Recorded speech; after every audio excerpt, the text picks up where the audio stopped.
যারা যারা যারা ইমানদার বসে আছেন, নবী প্রেমিক যারা বসে আছেন, আর একটা কথা বললে বুঝতে পারবে, আমরা অনেক কাপুরুষ মুনাফিক। ইন্নাল মুনাফিকিনা ফিদ দারকিল আসফালি মিনান নার। এই মুনাফিকের ঠিকানা হবে জাহান্নামের তলায়। এই মানুষের বাচ্চারা, অমুক জায়গায় আলেম ধরে মেরেছে, আল ওয়ালামা ওয়ারাসাতুল আম্বিয়া। অমুক জায়গায় নবীর গালাগালি দিয়েছে, আল ওয়ালামা ওয়ারাসাতুল আম্বিয়া। ও কলিজার টুকরারা, বোঝার চেষ্টা করুন, নবীর যখন গালাগালি দেবে, নবীর যখন বড় কথা বলবে, মুসলমানের রক্ত যদি না ফোটে, এ কাপুরুষ আর মুনাফিক এক ঠিকানা হবে জাহান্নাম। এই সুবহানাল্লাহ বলে। নবী আছে মক্কায়, নবী আছে, আর কোন মুসলমান আছে? ওমর আলী কেউ আছে? একা যখন এই কথা বলেছে, উমাইয়া ইবনে খালদ বলছে, দোস্ত সাদ, চেনো কার সঙ্গে কথা বলছো? বলছে আমি জানি তুমি রাজ করছো, তোমারও খবর আছে। এবার কার বলছে? এই দোস্ত, যে তোমারও খবর আছে, আল্লাহর কসম। সাদ রাদিয়াল্লাহু তাআলা বলছে, আল্লাহর কসম, আমি রাসূলুল্লাহর মুখ দিয়ে শুনেছি মুসলমানেরা তোমার টুকরা টুকরা। এ শুনে শুধু বলল কোথায়? মক্কায়। বলছে তা জানি না, এতটুকু শুনেছি নবী আমার বলেছে যে মক্কার উমাইয়া ইবনে খালফের মুসলমানেরা পিস পিস করে ছড়িয়ে দেবে। যেই বলেছে জানি না কোথায়, তবে বলেছে কিতাবে লেখা, দৌড় মেরেছে গিন্নির কাছে গিয়ে। উমাইয়া ইবনে খালদ বলছে, গিন্নি আল্লাহর কসম খেয়ে বলছি আমার মৃত্যু হবে মুসলমানদের হাতে, আমি মরবো গ্যারান্টি গ্যারান্টি। বলছে কি হয়েছে?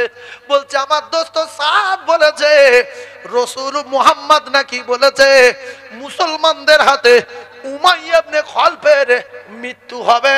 তবে তুমি শুনে রেখে দাও, আমি আল্লাহর কসম খেয়ে বলছি আমি কোনোদিন আর মক্কা থেকে ঘর থেকে বাইরে বার হব না, কারণ মুহাম্মদ যে কথা বলে এটা সত্য সত্য সত্য, আমি মরবই মরবো গ্যারান্টি। আমরা গোমরা গোবিন্দ হলি, ও কি বলেছে দেখা যাবে। শপথ করলো আল্লাহর কসম খেয়ে যে আমি ঘরের ভিতর বাইরে বার হব না, যদি মুহাম্মদ বলেছে মারবে তো মারবেই মারবে। এর মৃত্যু হয়েছে বদরে।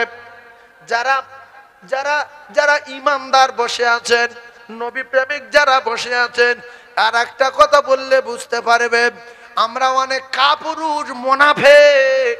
ইন্নাল মুনাফিকিনা ফিদ দারকিল আসফালি মিনান নার। এই মুনাফিকের ঠিকানা হবে জাহান্নামের তলায়। এই মানুষের বাচ্চারা, অমুক জায়গায় আলেম ধরে মেরেছে, আল ওয়ালামা ওয়ারাসাতুল আম্বিয়া। অমুক জায়গায় নবীর গালাগালি দিয়েছে, আল ওয়ালামা ওয়ারাসাতুল আম্বিয়া। ও কলিজার টুকরারা, বোঝার চেষ্টা করুন, নবীর যখন গালাগালি দেবে, নবীর যখন বড় কথা বলবে, মুসলমানের রক্ত যদি না ফোটে, এ কাপুরুষ আর মুনাফিক এক ঠিকানা হবে জাহান্নাম। এইবারে বদরে আরেকটা সাহাবীর নাম বলি, মনে রেখে দেন, পয়েন্টে পয়েন্টে মিলছে বলে বলছি। বদরে সাহাবীর নাম হলো, ও কলিজার টুকরা ভাইরা আমার, ঠান্ডা মাথায় শোনেন, আব্দুর রহমান ইবনে আউফ। বলেন একবার বলেন। আব্দুর রহমান ইবনে আউফ রাদিয়াল্লাহু তাআলা আনহু 313 জনের কাতারে দাঁড়িয়ে আছে। ওদিকে বড় বেঈমান 1000 কাফের নিয়ে অস্ত্র শস্ত্র সহ রেডি হয়ে আছে। আব্দুর রহমান আউফ বলে, আমি যখন কাতারে দাঁড়িয়ে আছি, আমি হঠাৎ করে ভাবলাম ওরা তো 1000 রেডি হয়ে আছে, আমরা কজনে কিভাবে আছি। পাশে তাকিয়ে দেখলাম আমার পাশে ডান দিকে ছোট্ট একটা বাচ্চা দাঁড়িয়ে আছে, আবার বাম দিকে তাকিয়ে দেখলাম আমার বাম দিকে ছোট্ট একটা বাচ্চা দাঁড়িয়ে আছে। হঠাৎ করে একটা বাচ্চা বলল, চাচা আপনি কি আবু জেহেলকে চেনেন? আগে মাথা খারাপ, ওরা 1000 আর আমরা মাত্র 313 জন, আর টেনশনে বাঁচি না।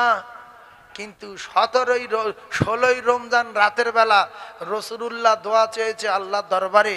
দোয়া করতে করতে ঘাড়ের চাদর মাটিতে পড়ে গিয়েছিল। সেই চাদর আবু বকর সিদ্দিক ঘাড়ে তুলে দিয়ে বলেছে, আপনি যথেষ্ট কান্না কেঁদেছেন, আমার দৃঢ় বিশ্বাস আল্লাহ পাক বদরে সাহায্য করবে। আর 17ই রমজান যুদ্ধ শুরু হবে, 17ই রমজান। তো যাই হোক, তো বলছে চাচা আবু জেহেলকে দেখেছেন? বলছে বাবু কি হয়েছে, তুমি ছেলে মানুষ। বলছে না চাচা, আমি শুনেছি ও নাকি রাসূলুল্লাহকে গালি দেয়, তো আপনি একটু আমাকে দেখিয়ে দেবেন। বলছে তুমি কি করবে?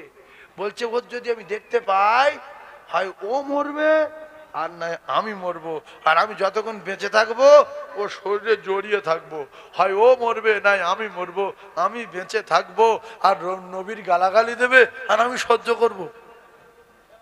আমরা মানুষ আছি, যদি বলো অমুক জায়গাটা মাওলানার মেরে, তো আমি কি করবো? আমি হিজড়ের বংশধর, হ্যাঁ হিজড়ের বংশধর, ছি ছি ছি ছি ছি, গার পর শিগগিরি উঠবে না। বলছে এরা জান্নাতুল ফেরদাউস যাবে না, তো আমরা যাব। আল্লাহু আকবার। তো বলছে আচ্ছা ঠিক আছে ঠিক আছে ঠিক আছে। এ পাশ দিকে বলছে চাচা আবু জেহেলকে চেনেন? বলছে কেন?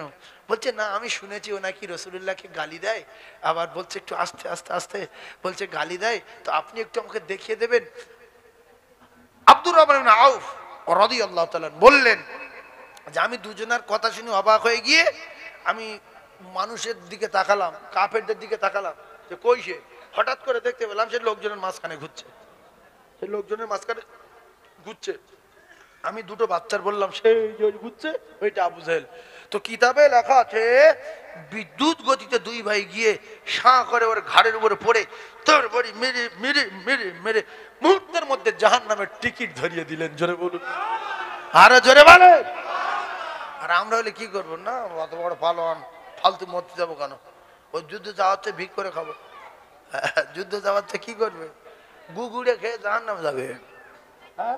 আর রাসূলুল্লাহ সাহাবারা জান্নাতে চলে গেল।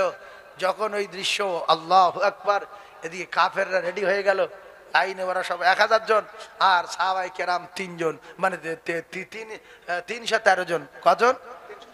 313 জন। এইবারে ওদের ভিতরে আসলো 3 জন। প্রথমে ছাড় লড়াই হবে। প্রথম কি লড়াই হবে? ছাড়। সেই জন্য অহংকার যে ভালো না, ইন্নাল্লাহা লা ইউহিব্বু মান কানা মুখতারান ফাখুরা, অহংকার যে বিরাট খারাপ। আল্লাহু আকবার। আল্লাহ পাক বলে দিয়েছে ওয়ালাকাদ নাসারাকুমুল্লাহু বিবাদরিন ওয়া আনতুম আযিল্লা। কি সুন্দর তত্ত্ব, একটুখানি বলি, পয়েন্টে পয়েন্টে মিলে যাচ্ছে। তবে আমি কোন পয়েন্ট ছেড়ে এখানে আছি সেই পয়েন্টটা কেউ বলতে পারবেন?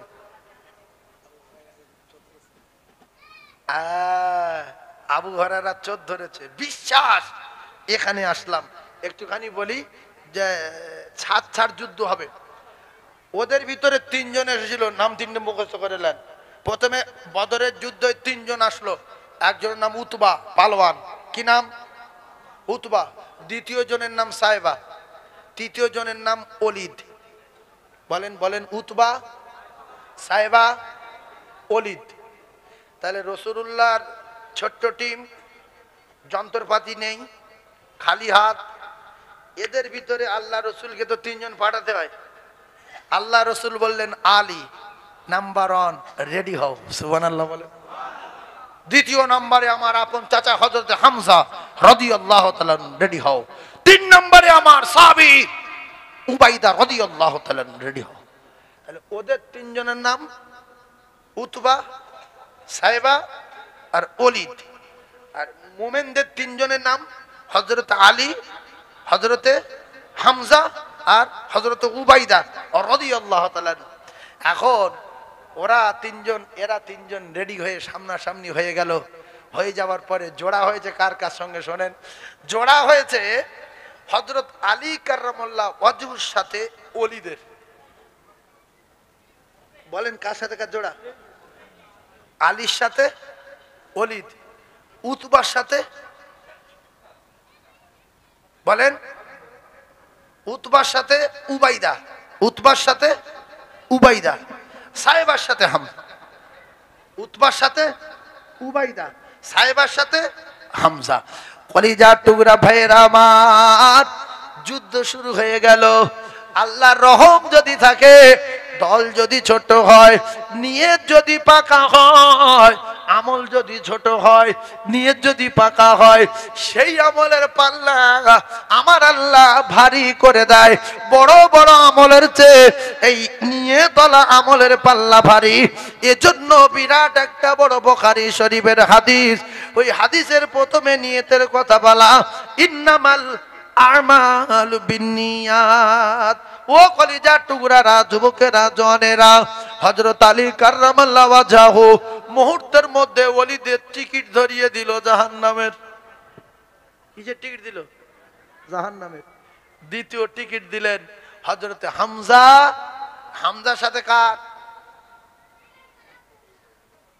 ভাইরা আমার, বাবাজিরা, উতবার সাথে উবাইদা, হামজার সাথে সাইবা।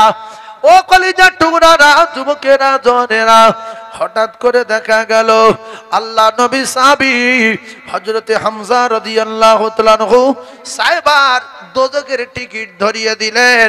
তাহলে দুটো কাফের বিদায়, দুটো কাফের বিদায়। ওলিদের এদিকে উবাইদার সাথে কার? সাইবা। এই সাইবা আল্লাহ নবী দিন ও দুনিয়ার বাদশার সাহাবীর হযরতে উবাইদা রাদিয়াল্লাহু তাআলা আনহুর পায়ে একটা তরবারি মেরেছিল। ওই আঘাত সহ্য করে নিয়ে এদিকের জাহান্নামের টিকিট ধরিয়ে দিয়েছে বটে, কিন্তু এই তিনজন জোড়ায় জোড়ায় যারা যুদ্ধ করছিলেন, এর ভিতরে হযরতে হামজা রাদিয়াল্লাহু তাআলা আনহুর কিছু হয়নি, হযরতে আলী কাররামাল্লাহু ওয়াজহাহুর কিছু হয়নি। এদিকে হযরতে উবাইদা রাদিয়াল্লাহু তাআলা আনহুর ওই উরতে আঘাত করার পরে ওর থেকে রক্ত ঝরতে ঝরতে হযরতে উবাইদা রাদিয়াল্লাহু তাআলা আনহু বদরের ময়দানে মারা গেলেন। আল্লাহর জান্নাতে টিকিট পেয়ে গেলেন, জান্নাতুল ফিরদাউসে চলে গেলেন। কারণ আল্লাহ নবী বলেছিলেন, আজকের বদরে যারা শহীদ হবে এরা আল্লাহর জান্নাতে যাবে, আর যারা ফিরে যাবে, বেঁচে যাবে, এরাও যাবে। জোরে বলুন, আরো জোরে বলুন সুবহানাল্লাহ, আরো জোরে বলুন সুবহানাল্লাহ। বদরের যুদ্ধ শুরু হয়ে গেছে, আমি আর বলবো না, তবে একটুখানি বলি। আল্লাহর নবীর নেতৃত্বে যুদ্ধ চলছে। বিশ্ব নবীর একজন সাহাবী যখন দেখলো ওরা সবাই মিলে একসঙ্গে আসছে, যে একটা একটা করে লাগলে মুসলমানদের সঙ্গে পারা যাবে না, আমরা সবাই ঝাঁপিয়ে পড়বো। 312 জন আর আছে, একজন তো মারা গেছে। এই 312 জনের টুটি কেটে নিয়ে মুহাম্মদ সহ শেষ করে দেব। আল্লাহর নবীর একজন সাহাবী ওই সময় দৌড়ে আসছে। বিশ্ব নবী হাবিবুল্লাহ উঁচু একটা জায়গাতে বসে নেতৃত্ব দিচ্ছিলেন। আল্লাহ নবী সাহাবী দৌড়ে দৌড়ে আসলেন, ইয়া রাসূলুল্লাহ হে, ইয়া হাবিবাল্লাহ। কেন জানি আমি অবাক হয়ে যাচ্ছি, আমি শুধু ঘোড়ার পায়ের শব্দ শুনতে পাচ্ছি, আওয়াজ হচ্ছে হাইজুম তুমি আগিয়ে চলো, আর আওয়াজ শুনতে পাচ্ছি চাবুকের, কিন্তু মানুষ দেখতে পাচ্ছি না।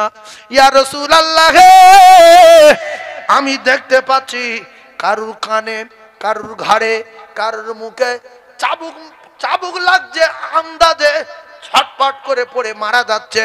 আমি ব্যাপারটা কিছু বুঝতে পারিনি বলে আমি আপনার কাছে এসেছি। আল্লাহ রসুল বলছেন, সাহাবী হাইজুম নাম শুনছো না? বলে হ্যাঁ। বলছে ফেরেশতাদের বাহনের নাম হাইজুম, ঘোড়ার পায়ের মতো শব্দ হচ্ছে? বলে হ্যাঁ। বলছে চাবুকের আওয়াজ শুনতে পাচ্ছ? বলে হ্যাঁ। বলছে চাবুকের আওয়াজ শুনতে পাচ্ছ? সত্য। হাইজুম আওয়াজ শুনছো? সত্য। আমার আল্লাহ পাক তৃতীয় আসমান থেকে ফেরেশতাদের বাহিনী বদরের প্রান্তরে নামিয়ে দিয়েছে। বলছে ইয়া রাসূলুল্লাহ, চাবুক মারছে, আওয়াজ পাচ্ছি, মানুষ দেখতে পাচ্ছি না, কিন্তু কারুর ঘাড়ে লাগছে তো ঘাড়ে পুড়ে যাচ্ছে, মুখে লাগছে তো মুখ পোড়া পোড়া ভাব লাগছে, ছটফট করে মারা যাচ্ছে। আল্লাহ রসুল বললেন কোনো টেনশন নাই, তোমরা ওইভাবে যুদ্ধ চালিয়ে যাও, আমার আল্লাহ বদরে ফেরেশতা নামিয়ে দিয়েছে। এজন্য মুসলমানের শক্তির নাম হলো দোয়া, মুসলমানের সব ক্ষমতার নাম হলো দোয়া, মুসলমানের হাতিয়ার নাম হলো দোয়া। আর দোয়া মুখুল ইবাদাহ। ঠান্ডা মাথায় তত্ত্ব বোঝার চেষ্টা করুন। আপনারা জ্ঞানী মানুষ, শিক্ষিত মানুষ। হযরতে আবু হুরায়রা দ্বিতীয় রাতে শিওর চোর আসবে। নবীর সাহাবার বিশ্বাস 100 আবু হুরায়রার বিশ্বাস কষা কষা। নবী বলেছে তুমি ছেড়ে দিয়েছো তো, কাঁদছিল, বাচ্চা কাচ্চা খাওয়া হয়নি বলে, ও ফের আজকে রাত্রে আসবে। আমরা হলে সন্দেহ করতাম, আসতে পারো নাও পারে, ঘুমিয়ে পড়ি। আবু হুরায়রা বলছে নবী বলেছে মানে গ্যারান্টি আসবেই। ওই রাতে আবু হুরায়রা পুরো রেডি হয়ে দাঁড়িয়ে আছে। একবার আসলো, আসলো বলে কথা নেই, নবী বলেছে আসলো আসলো। হ্যাঁ, ছাট করে এসে যেই হাত গলেছে ওইভাবে ধরে বলছে আজকে তোর কেউ ঠেকাতে পারবে না। কালকে রে কি বললি? হ্যাঁ বলছে বাবু কোন জায়গায় কিছু পাইনি, ক্ষুধার যন্ত্রণা সহ্য হয় না, বাচ্চা কাচ্চার কান্না সহ্য করতে পারি না, তবে তোমাদের দিলে বড় দয়া, আজকের দিনটা ছেড়ে দাও, কথা দিলাম আর কোনদিন আমি আসবো না, আসবো না, আসবো না। আমি কথা দিচ্ছি। নবীর সাহাবী আবু হুরায়রা বললেন ওর কাকুতি মিনতি অনুনয় বিনয় দেখে আমার দিলে দয়া পয়দা হলো রে। আমি আবারও দ্বিতীয় দিন ছেড়ে দিলাম। সকালবেলা নবীর কাছে বলবো বলে গেলাম। নবী বলার আগে, আমি বলার আগে আল্লাহ নবী বললেন আবু হুরায়রা দ্বিতীয় রাতে চোর এসেছিল তো খবর কি? বললো হুজুর এসেছিল, তো আসবেই তো। তা বলতে ছাড়লে কেন? বলছে হুজুর এই বিরাট কান্না কাঁদছে, সে প্রথম রাত্রে আরো ডবল কাঁদছে। ওই কাকুতি মিনতি দেখে আমার এত দয়া হলো, আমার মনে দয়া পায়দা হলো, মায়া পায়দা হলো, আমি থাকতে পারিনি হুজুর, ছেড়ে দিয়েছি। তবে একটা কথা, ইয়া রাসূলুল্লাহ ওয়া জিন্দেগি কোনোদিন আসবে না বলে গেছে। নবী বললেন আবু হুরায়রা ফের আজকে রাত্রে আসবে। আসবে না, আসবে না 100-99। এই হলো ইমানদার। নবীর কথা 100 আমরা মানতে পারিনি, সেটা আমাদের অন্যায়। যার নামে থাকবো, লাঠি ঝাঁটা খাবো, হ্যাঁ কিছুদিন মাঠটার খাবো, খাওয়ার পরে আল্লাহ তুলবে। কারণ আরশের গায়ে লেখা আছে লা ইলাহা ইল্লাল্লাহ, যে ইয়াকিন নিয়ে পড়বে দাখিলাল জান্নাহ, একদিন না একদিন আল্লাহর জান্নাতে যাবে। সুবহানাল্লাহ বলে, আরো জোরে বলেন। তবে মার আমাদের হবে। এই যে নবীর কথা 100 আর আমরা দুটাও মানি না, হ্যাঁ মার হবে। তো যে কথা বলছিলাম, তো বললে হুজুর ফের ফের 3 নম্বরে আসবো, আসবে ওর একবার বুকের পাটা আসবে। বলছে হ্যাঁ। বল ঠিক আছে, তাহলে শিওর আসবে। নবী যেহেতু বলেছে শিওর,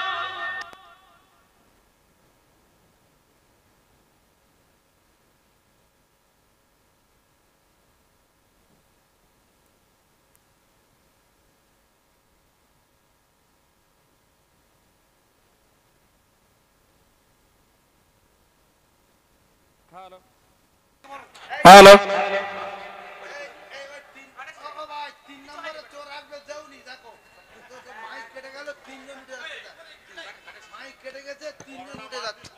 তাহলে 3 নম্বরে চোর আসবে কি হয় শুনবেন তো।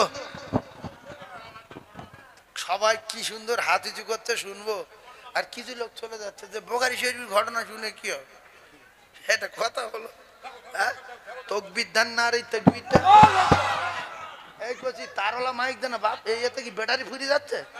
তো ইয়েতে যাওয়ার দরকার কি? হ্যাঁ, এইটা ফের ব্যাটারি ফুরিয়ে গেলে তুমি তারওয়ালা মাইক নিয়ে এসো। হ্যাঁ, আমার ভাই আবু হুরায়রা বলল হুজুর তাইলে আজকে তো শিওর আসছে, আমি যদি ও ছাড়ি তখন আপনি বলবেন শুধু আজকে আসবেই তো আসবে। এইবারে রাতের বেলা রেডি, যদি দুবার চিটিংবাজ করেছি আমার সাথে, আর আজকের নবী বলেছে শিওর আসবে মানে ফের আসতে হবে। এইবারে তৃতীয় রাতে, রাত গভীরে হয়ে গেছে, ও পার্টি এসে গেছে। আবু হুরায়রা চাঁ করে ধরেছে, ধরে বলছে একটা কথা বলি শোন, জবানটা বন্ধ কর, আজকের আর কোনো অজুহাত। আচ্ছা ফের কায়দা করে ছেড়ে যাবে না, যাবে না? ফের ছেড়ে যাবে, দেখেন কি হচ্ছে, দেখেন ফের ছেড়ে যাবে। এই জন্য নরম দিলের মানুষ যারা, সরল মনের মানুষ যারা, এদের মানে হঠাৎ করে মনটা নরম হয়ে যায় কথা বললে। তো আবু হুরায়রা রাদিয়াল্লাহু তাআলা ধরে বলতে, শোন, তুই দুরাত বলেছিস, শপথ করেছিস আসবো না, অনেক কিছু বলেছিস, কিন্তু আজকে তোর কোনো কথাবার্তা আমি আর শুনবো না, তুই যাই বলিস। হচ্ছে চুপ কর, কিছু বলিনি। ও দেখছে যে আমি দুরাত তো একরকম কথা বলে পালালো, আজকের অন্য কথা বলতে হবে। আর রাসূলুল্লাহ সাহাবারা কেউ কিছু যদি শিখিয়ে দেব বলে, জানিয়ে দেব বলে, তারা পাগলের মতো সেটাই চেষ্টা করতো, আমি শিখবো, আমি জানবো। এইবারে ওই চোর বলছে, আবু হুরায়রা, আমি একটা আমল তোমার শিখিয়ে দেব, তবে বিরাট তোমার উপকার হবে, তুমি যদি কথা দাও ছেড়ে দেবে তাহলে শিখিয়ে দেবো, আর নাইলে চলে যাবো, তোমার সঙ্গে যাবো আমি, কোথায় লে বলে যাও। তো দেখছে লোকটা যদি লে যায় তো কিন্তু আমলটা তো শেখা হবে না। হচ্ছে নবী যা বলে বলুক, গিয়ে ছেড়ে দিই, আমলটা শিখিল। আর আমরা কি বলতাম, যে আমাদের পীর আছে, বড় আলেম আছে, তার কাছে শিখবো। তুই কে রে? চোর, চোর।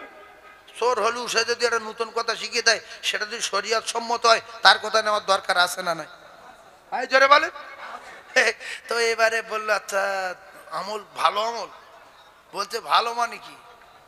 তোমার জীবন ধন্য হয়ে যাবে। তা বলছে তাহলে বলো। বলছে বলো না, তুমি বলো, ছেড়ে দেবো, বলো। বলছে ছেড়ে দেবো। সুবহানাল্লাহ বলো। চোর বলল, আবু হুরায়রা, একটা আমল শিখিয়ে দিই, শয়তান তার কাছে আসবে না, কুস্বপ্ন দেখবে না, উল্টো পাল্টা করবে না, শয়তানি মন যাবে না, সারা রাত তার কেউ ক্ষতি করতে পারবে না। এশা নামাজের পরে চোর কি বলছে, বুখারী শরীফ হাদিস বলছি, মাথায় রাখেন। এশা নামাজের পরে যদি একবার করে আয়াতুল কুরসি তেলাওয়াত করে, কখন?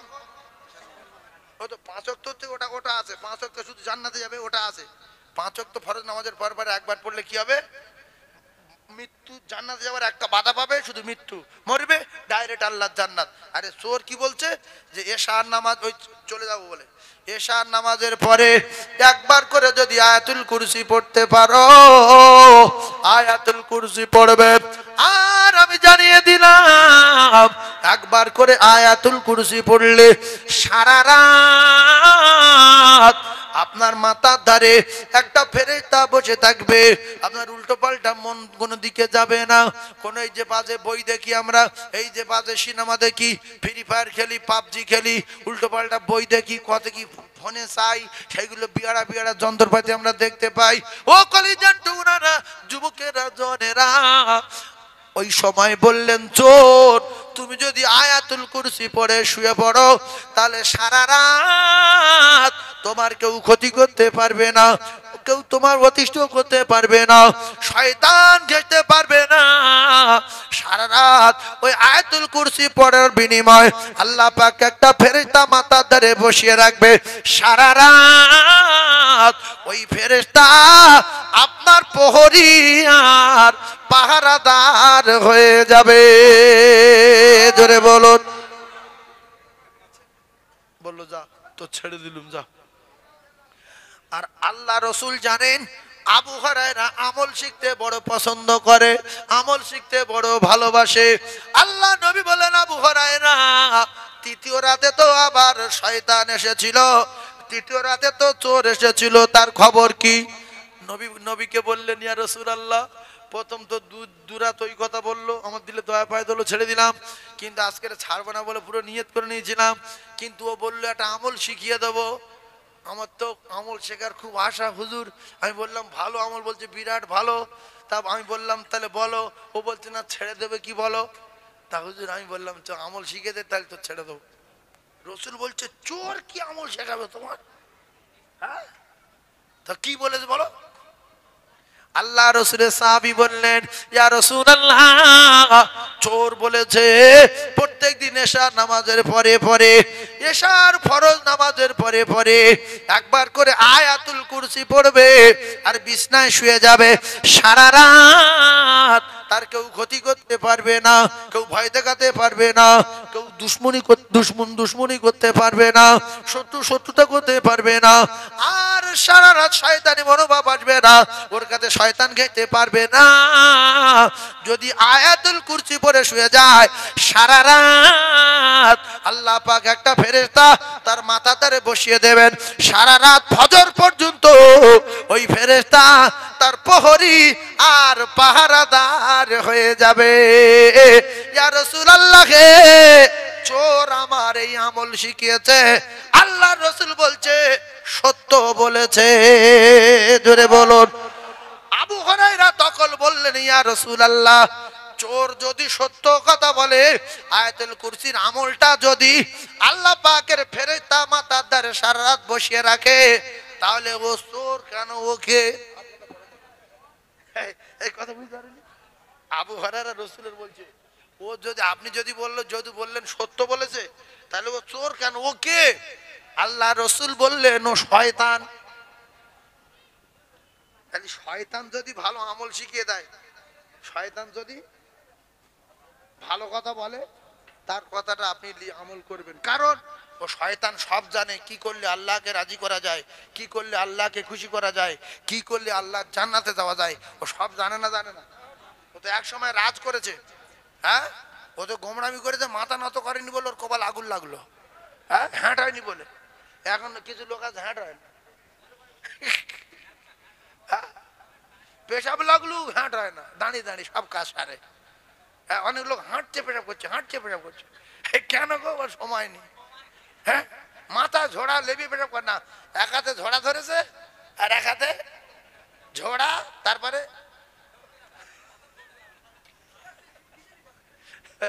কে ঝোড়া লাগাবে আর কে দাঁড়াবে? এক হাতে ঝোড়া ধরেছে, এক হাতে পেশাব করছে। আল্লাহু আকবার।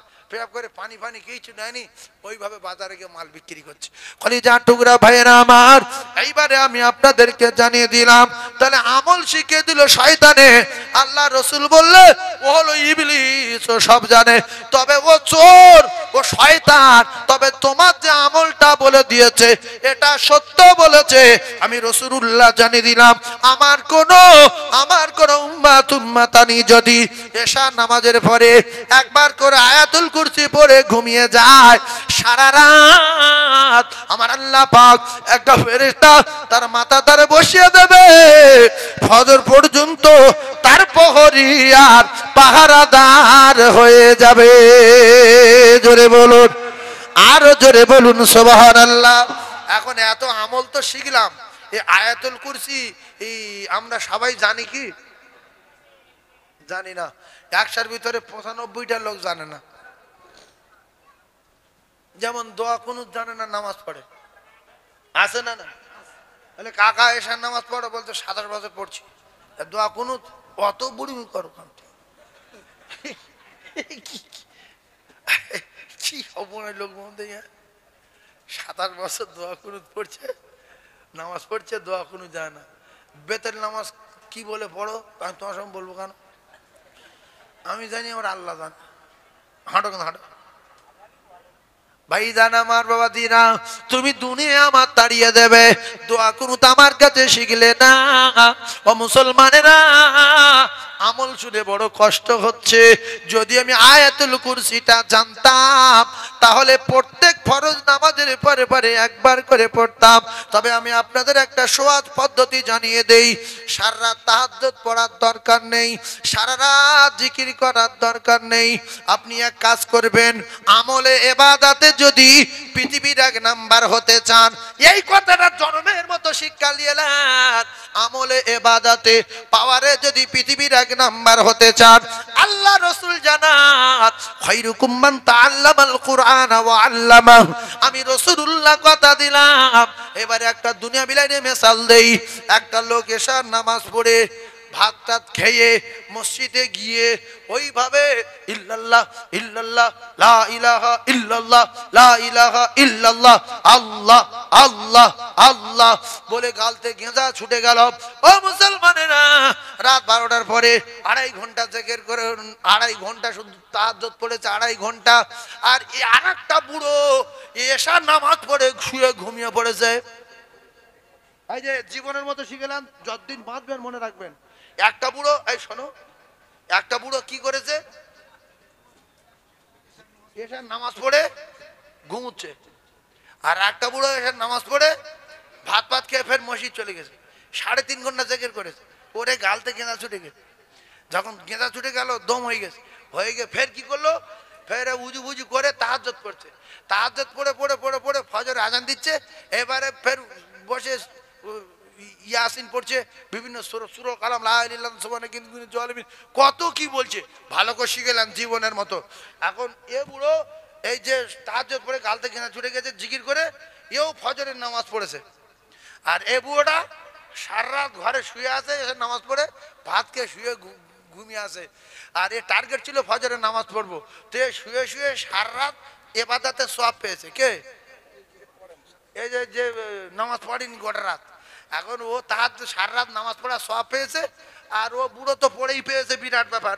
এখন রাসূলুল্লাহ বলেছে খয়রুকুম মান তাআল্লামাল কুরআন ওয়া আল্লামা, এ সারা রাত ঘুমিয়ে ভোরের বেলা উঠে ফের এশার নামাজ ফজরের নামাজ জামাতে পড়ে আর হুজুরির কাছে গিয়ে